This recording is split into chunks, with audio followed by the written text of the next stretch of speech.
पुरातत्व खातं जे राज्य सरकारचं यांनी ही वाघनख जिथं जिथं भोसल्यांचा स्पर्श झालेला आहे अशा ठिकाणी त्याचं प्रदर्शन आयोजित केलेलं आहे।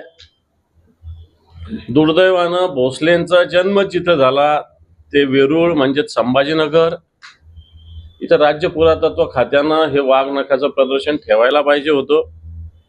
हे काही ठेवलेलं नाही। नागपूरमधून सुरुवात आहे, सातारा सांगली इकडे काही जिल्ह्यामध्ये आहे, परंतु संभाजीनगरात नाही। आणि माझं मत असं आहे की अनेक उल्लेख या मराठवाड्यात भोसल्यांचं स्पर्श झाल्याचा आहे। शिवाजी महाराजांचा असेल, संभाजी महाराजांचा असेल। जसं वेरूळ इतर भोसल्यांचं मूळ गाव आहे। नंतर आग्र्याला जाताना संभाजीनगरात शिवाजी महाराज आले अशा प्रकारची सुद्धा पुरावे आहेत। संभाजी महाराजांना ज्यावेळेस कैद करून ठेवलं होतं इथं तेही इथं आहे।